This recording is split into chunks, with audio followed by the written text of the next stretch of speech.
오늘은 어린이날인데 어떻게 잘 보내셨습니까? 잘 보낸 줄 믿습니다. 5월은 가정의 달인데 정말 하나님의 사랑과 은혜가 우리 귀한 효자동교회 귀한 가족 가운데 더 풍성히 넘치기를 주님의 이름으로 간절히 바랍니다.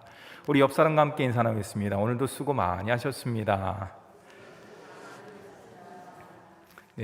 한 달 전이죠.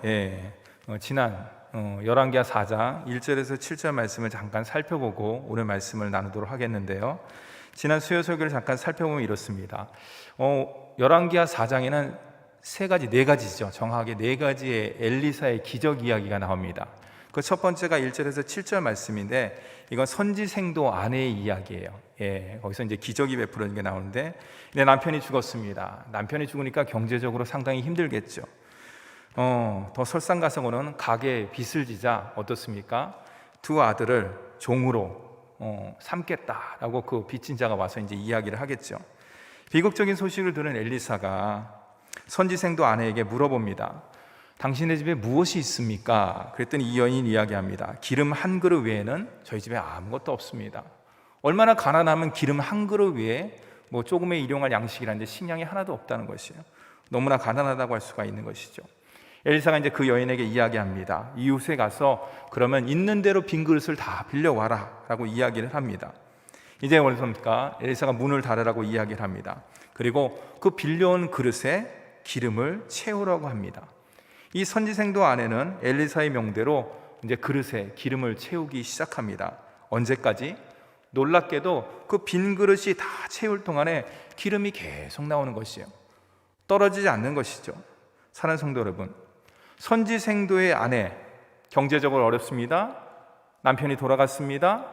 또한 아들도 이제 종으로 팔릴 신세까지 됐습니다. 요즘 말로 이야기하면 극빈자 중에 극빈자예요. 어떻게 저렇게 쫄딱 망할 수가 있을까? 우리가 그렇게 생각할 수가 있는 것이에요. 정말로 경제적뿐만 아니라 여러 가지 심적으로 환경적으로 삶으로도 너무나 어려운 가운데 있는 이 선지생도의 아내가 이 어려운 환경 가운데서 취할 수 있는 것은 두 가지예요. 첫째는 뭐냐? 아까 앞에서도 이야기했지만 하나님과 뭡니까? 세상을 불평하는 거예요. 남편도 돌아갔고 물질도 없고 더불어서 우리 남편이 열심히 신학 공부하면 뭐해? 하나님께서 도와주지 않는데 우리 아들 둘 다 종으로 팔리게 생겼는데 무슨 하나님이 있어? 이렇게 불평할 수가 있는 것이에요. 다른 하나는 뭡니까? 하나님을 향해서 기도하는 거예요. 부르짖는 것이에요. 남편도 없고 물질도 없고 우리 아들 둘 종으로 팔리지만은 하나님께서 살아계시니까 무릎 꿇어서 기도하고 간절히 기도하면 하나님께서 역사하실 거야. 여러분, 이 여인은요 세상과 하나님을 향해서 불평과 원망을 할 수도 있어요. 더불어서 뭡니까? 하나님을 향해서 간절히 기도하면서 부르짖을 수도 있는 것이에요. 위기를 기회로 만드는 방법은 세상에 여러 가지 방법이 있습니다. 그러나 하나님의 자녀에게 있어서 정말 어려운 위기를 기회로 만들 수 있는 것은 영적인 것이에요. 영적으로밖에 될 수가 없는 것이죠.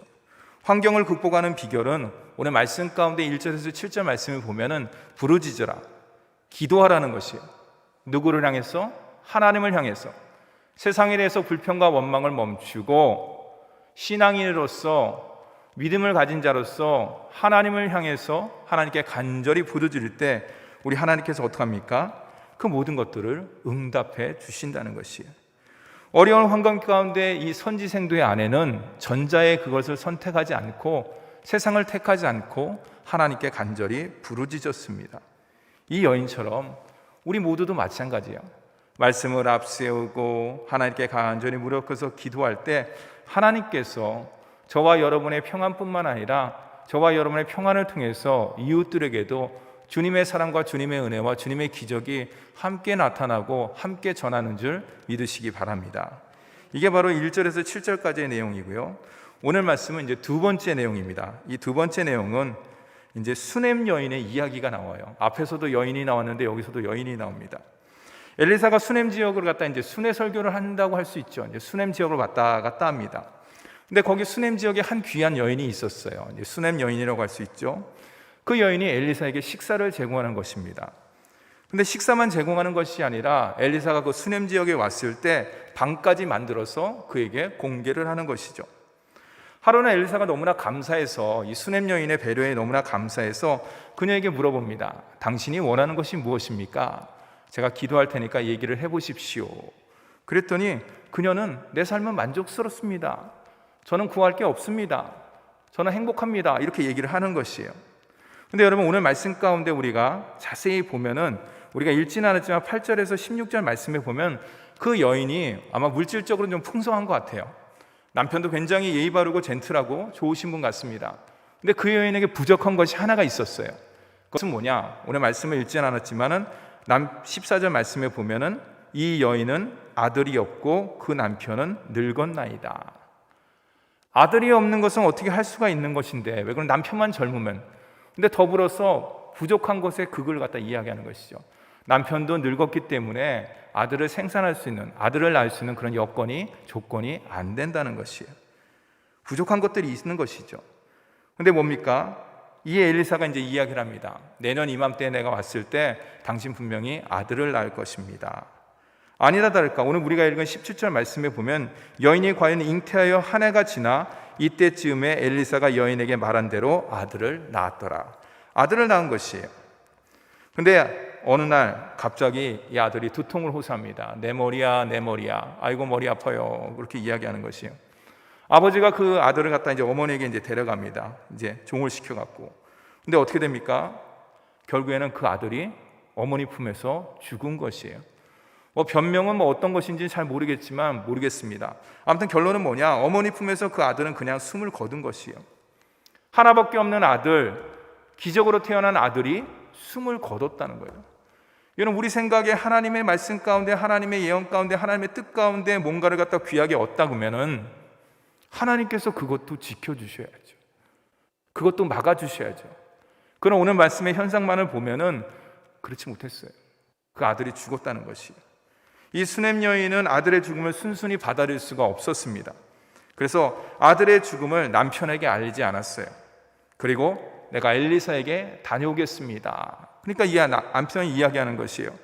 초하루도 아니고 안식일도 아니고 쉽게 말해서 절기도 아닌데, 예배드리는 날도 아닌데 왜 하나님의 사람 엘리사에게 다녀오려고 합니까? 그랬더니 평안을 빌기 위해서 제가 다녀오겠습니다 라고 남편한테 이야기하고 나가는 것이에요. 왜 이 수냄 여인은 남편한테 사실을 이야기하지 않았을까요? 왜 그렇습니까? 아들의 죽음의 문제는 남편도 해결할 수 없기 때문에 그런 것이에요. 오히려 그 모든 것들을 허락해 주신 하나님의 사람, 하나님의 뜻 가운데 나아갔을 때 해결할 수 있는 방도가 있기 때문에, 그것을 알았기 때문에 이 여인은 엘리사에게로 향합니다. 그런데 이 여인이 엘리사에게 향하는 마음이 어땠을까요? 오늘 말씀 가운데 24절에 밑줄을 치면요, 몰고 가라, 달려가기를 멈추지 말라. 낙의 안장을 지고 자기 사원에게 이야기하는 것이에요. 몰고 가되 멈추지 말고 열심히 달려가라는 것이야. 내가 얘기할 때까지 계속 달리라는 것이에요. 엘리사를 향해서 열심히 달려갔습니다. 근데 이 여인의 마음은 실상 엘리사를 향하는 마음이 아니었어요. 뭐죠? 엘리사를 통해서 그 아들을 주신 하나님을 향한 마음이라고 할 수가 있는 것이에요. 그 하나님을 간절히 사모하는 마음 가운데, 하나님을 향하는 마음 가운데 열심히 달려가는 거예요. 여기서 우리는 믿음의 방향에 대해서 생각해 볼 필요가 있는데요, 여러분, 믿음에는 방향이 있습니다. 그 방향이 어디를 향해야 될까요? 정중앙이 어디입니까? 하나님께로 향해야 되는 거예요. 그 믿음의 방향이 약간만 틀어지더라도 어떻습니까? 결국에는 온전히 하나님께 나아갈 수가 없는 것이에요. 우리 교우 중에서도 아드님이 저기 멀리 원양어업이라 그러나요? 수산학교를 졸업하고 항해사로서 이제 그 망망대, 태평양이라는 대서양 그쪽에서 이제 어업을 하기 위해서 갔습니다. 한 몇 개월 됐는데요. 거기서 가장 중요한 게 뭘까요? 그 친구 하는 것이 항해사예요. 항해사가 하는 것은 뭐냐면요, 지금 위치가 어디 있는지, 그리고 어디로 가야 되는지 그것을 갖다 정확하게 선장한테 이야기를 하는 거예요. 보고하는 거예요. 우리의 현재 위치가 GPS 통해서 북이 몇 도, 위도, 경도가 몇 도입니다. 근데 우리가 목적지가 어디로 가려고 그러면은 몇 시간을 가야 되고 어느 지점을 거쳐야 됩니다. 근데 만약에 그것이 실수가 됐다, 잘못됐다 그러면 어떻게 될까요? 엉뚱한 방향으로 흐를 수가 있는 것이에요. 오늘 말씀 또한도 마찬가지예요. 믿음의 참된 방향은 어디를 향해야 되냐? 정중앙이 하나님께 향해. 목사님 조금 흐트러져도 되지 않겠습니까? 그렇지요. 나에게 있어서 1도는요, 하나님께 향할 때는 10도, 20도, 30도, 40도, 180도가 될 수가 있는 것이에요. 그 모든 것들이 정중앙에 있는지 어떻게 알 수가 있습니까? 우리가 오늘 드리는 예배를 통해서, 말씀을 통해서, 아까 우리 귀한 전도사님이 찬양을 했는데 찬양을 통해서, 찬양과 기도와 말씀과 우리 예배를 통해서 우리의 방향이 점점 하나님께 정중앙으로 맞춰지는 거예요. 그것은 내가 맞추는 게 아닙니다. 성령께서 맞춰주시는 것이에요. 내가 맞춰야 하는 데서 정확하게 모르기 때문에 성령께서 성령의 능력으로, 성령의 은혜로 맞춰줄 때 우리가 날마다 하나님께로 향하는 다른 믿음의 방향으로 나아가는 줄 믿으시기 바랍니다. 드디어 갈멜산에 도착한 이 수넴 여인이 엘리사를 만납니다. 근데 엘리사를 만났는데 오늘 모습에 보면은요, 그의 발을 끌어안아요. 얼마나 간절했으면 그의 발을 끌어안을까. 이 수넴 여인에게 큰 비극이 닥쳤다는 것을 엘리사는 이제 감지합니다. 직감을 합니다. 그랬더니 게하시가 막 밀쳐내려고 그럽니다. 그랬더니 그렇게 하지 말라 그러는 것이죠. 엘리사를 향하여 수넴 여인이 자신의 감정을 이제 쏟아놓는데요. 28절 말씀을 함께 읽어볼까요? 28절 말씀입니다. 시작. 여인이 이르되 내가 내 주께 아들을 구하더이까 나를 속이지 말라고 내가 말하지 아니하이더이까 하니. 여인이 먼 길을 달려온 것은 엘리사에게 따지기 위해서가 아니에요. 내가 언제 아들을 구했습니까? 내가 언제 고통을 갖다 원했습니까? 내 슬픔을 내가 언제 원했습니까? 그게 아니에요. 자신의 감정을 쏟아내기 위해서가 아니에요. 우리가 오해하지 말아야 되는 것이, 아들을 살린 마지막 희망, 소망이 누구에게 있다? 그 아들을 주신 하나님께 있다. 엘리사를 있기에 한 걸음으로 그에게 달려간 것이, 이 모든 상황을 파는 엘리사가 게하시에게 명령을 내리지만 어떻습니까? 여인이 거기서 멈추지를 않아요.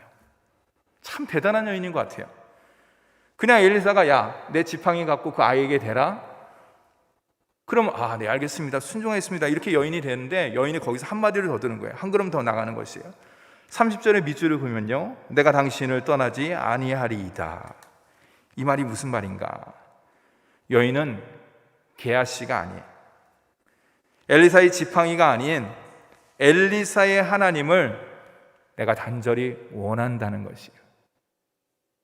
여러분, 이게 중요한 것이에요. 적극적으로 포기하지 않는 수넴 여인의 믿음이 엘리사의 마음을 감동시켰어요. 그게 무엇입니까? 결국에는 더 나아가 엘리사의 하나님의 마음을 움직였다는 것이에요. 여러분, 우리가 두 번째 믿음에 대해서 이야기를 할 수 있는데요, 첫 번째 믿음의 방향이 중요하다.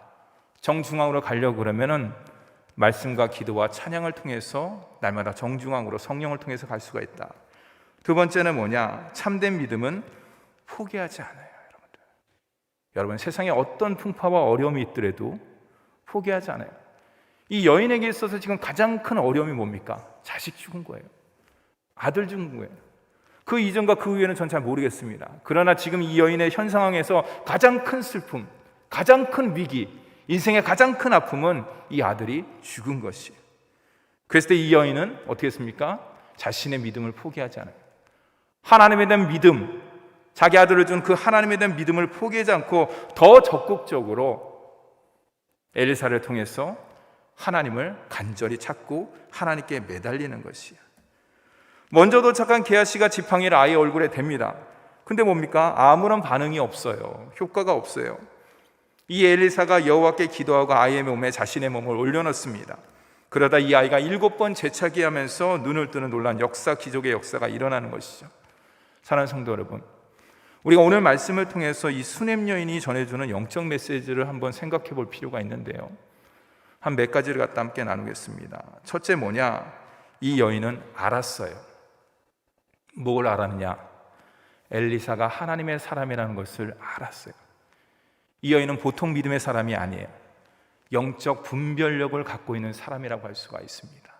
사랑하는 성도 여러분, 이 힘든 세상 가운데 하나님의 귀한 자녀에게 필요한 것이 무엇입니까? 지혜예요. 그 지혜를 다른 말로 이야기하면 영적 분별력이라고 할 수가 있는 것이에요. 내가 저 길을 가야 되는지, 저 사람을 만나야 되는지, 내가 저것을 먹어야 되는지, 저것을 해야 되는지, 우리 삶 가운데 모든 인생은 결정, 선택의 순간순간이 이어서 여러분 지금 여러분들의 인생이 여기가 되는 거예요. 여러분이 순간순간 선택하고 결정해갖고 지금 수요일날 이 예배에 나온 자리가 여러분 인생이라는 것이에요. 그럼 앞으로 남은 인생에서 우리가 선택과 결정을 해야 되는데 그 가장 중요한 툴이 있는데, 방법이 있는데, 도구가 있는데 그것은 과연 무엇일까? 이런 영적 분별력이에요. 영적 분별력은 오직 주님을 통해서 주어진다는 것을 꼭 기억하시고 이 수냄 여인처럼 하나님의 은혜 가운데 영적 분별력을 구하는, 지혜를 구하는 저와 여러분이 되기를 간절히 바랍니다. 이 여인은요, 행동하는 여인이었어요. 아까 앞에서 이야기했듯이 엘리사에게 음식만 제공한 것이 아니라 오늘 말씀 가운데 우리가 읽지는 않았지만, 길어서 읽지는 않았지만 집까지 친히 줘요. 방을 갖다 친히 만들어줘요. 엘리사를 위해서. 이것은 뭐라고 합니까? 이 여인의 호의, 이 여인의 배려심이라고 할 수가 있는 것이요. 근데 여러분, 우리가 사람에게 누군가를 호의를 베풀고 배려심을 했을 때 어떤 대가를 바라고 하는 것도 있죠. 그렇죠. 그러나 이 여인은 어떠한 대가도 바라지 않았어요. 그것을 어떻게 할 수가 있을까? 엘리사가 그 여인의, 수냄 여인의 배려심에 감동해서 이야기하잖아요. 내가 그래도 명색이 하나님의 사람인데 내가 기도하면 됩니다. 그러니까 내 소원 한번 이야기해 보십시오. 당신의 소원을 이야기해 주십시오. 제가 들어드리겠습니다. 그랬더니 이 여인은 뭐라고 합니까? 저는 지금 삶에 만족합니다. 제가 지금 삶에 행복합니다. 이렇게 얘기하는 것이에요. 남편이 늙고 자식이 없었지만 이 여인은 자신의 삶에 만족하는 삶을 살 수 있었다는 거예요. 어떻게 그럴 수가 있느냐? 믿음이 우리를 그렇게 만들어요. 믿음만 있으면 나의 주어진 환경에 불평을 하지 않습니다. 참된 믿음의 사람이면 그 모든 것에 대해서 자족하는 마음을 가질 수 있어요. 그래서 사도 바울이 이야기하잖아요. 내가 어떤 환경 가운데 있더라도 뭡니까? 내가 자족하는 마음, 그 은혜를 갖다 받았다고 이야기하지 않습니까? 그게 뭡니까? 믿음의 사람이라고 모습을 할 수가 있는 것이에요. 사랑하는 성도 여러분, 이 여인처럼 우리 또한도 날마다 하나님 감사합니다, 주님 사랑합니다, 오늘도 이른 아침에 눈을 떴는데 이렇게 수요 예배에 나와서 하나님 말씀 찬양하고 기도하고 하나님 말씀 묵상할 수 있도록 인도해 주시니 감사합니다. 집에 돌아가서 잘 자게 해주시고 내일 새날 또한도 하나님께서 허락한 귀한 날이 오나니 그 새날 또한도 주님과 동행하는 복된 날이 되게 하여 주시옵소서라고 늘 감사하고 사랑하고 나누는 저와 여러분이 되기를 간절히 바랍니다. 아까 앞에서 얘기했듯이 이 여인의 호의와 배려심은요 뭡니까? 이 여인의 마음을 갖다 대변하는 것이에요. 이 여인의 마음이 어떤 마음입니까? 순수하고 깨끗한 마음이에요. 여러분, 하나님의 자녀에게 있어서 우리에게 원하시는 마음은요 순수해야 돼요. 깨끗해야 돼요. 근데 목사님, 세상이 우리를 그렇게 만들지 않아요. 맞습니다. 세상이 우리를 가만 놔두지 않고 사탄도 어둠의 세력도 우리를 가만 놔두지 않아요. 그래서 우리가 말씀으로 예수 그리스도를 통해서 날마다 세마포를 입어야 되는 거예요. 주님의 보혈로 정결케 된 세마포를 입을 때, 머릿속부터 발끝까지 주님의 성령으로 충만함을 입을 때 어떻습니까? 우리의 심령이 날마다 주님 앞에 나갈 때 깨끗한 심령, 순수한 심령, 정결한 심령으로 나아갈 수가 있는 것이에요. 그럴 때 하나님께서 기뻐 받으시고 하나님께 영광 돌리는 줄 믿습니다. 마지막으로 이 여인은요 어떤 사람이냐? 하나님과 사람에게 사랑과 칭찬받은 사람이에요. 제가 이 말씀을 갖다 쭉 읽으면서 한마디로 정의를 했어요. 이 여인에 대해서 하나님과 사람에게 사랑과 칭찬을 받았다. 여러분, 우리도 그래요. 우리도 하나님의 모든 자녀는 세상으로부터 칭찬을 받고 사랑받고 날마다 하나님께 인정받는 줄 믿으시기 바랍니다. 그 조건은 뭐냐? 아까 얘기했듯이 참된 믿음의 소유자가 돼야 되는 거예요. 깨끗한 마음의 소유자가 되는 것이에요. 내가 남에게 뭘 갖다 했을 때 대가를 바라면 안 돼요. 거저 받았으니 거저 주라는 주님의 말씀에 따라서 그 어떤 것을 바라고 하는 것이 아니라 정말로 배려심과 호의와 사랑하는 마음으로 갔을 때 그 모든 것들이 30배, 60배, 100배 천국에 쌓이고 주님께서 그 모든 것들을 헤아려 주시사 우리의 삶 가운데 영과 육을 강건케 해주시고 복된 삶으로 인도해 주시는 줄 믿습니다. 사는 성도 여러분, 옆에 많은 사람들에게 덕스러운 모습, 그렇죠? 그리고 아름다운 모습을 함께 나누시기를 간절히 바랍니다. 그게 하나님께서 우리에게 허락하신 하나님께 영광 돌리는 귀한 모습이라고 할 수가 있습니다. 그럴 때 세상이 인정해 주는 거예요. 야, 저 사람 진정한 그리스도인이고 효자동교회 성도구나, 효자동교회 목사구나 하는 것을 인정해 주면서 엄지척? 그렇죠? 예, 그런 것처럼 들 수가 있는 것이요. 그게 날 위해서 그런 것이 아니라 그럴 때 주님이 기뻐하시고 주님께서 더 영광 받는 줄 믿습니다. 한 주일 동안도 나의 모든 것들이 오직 하나님께 영광 돌리는 말, 생각, 행동, 삶, 그 모든 것들이 되고 하나님께 영광 돌리는 우리 효자동교회 귀한 성도들의 삶이 되기를 주님의 이름으로 축원합니다.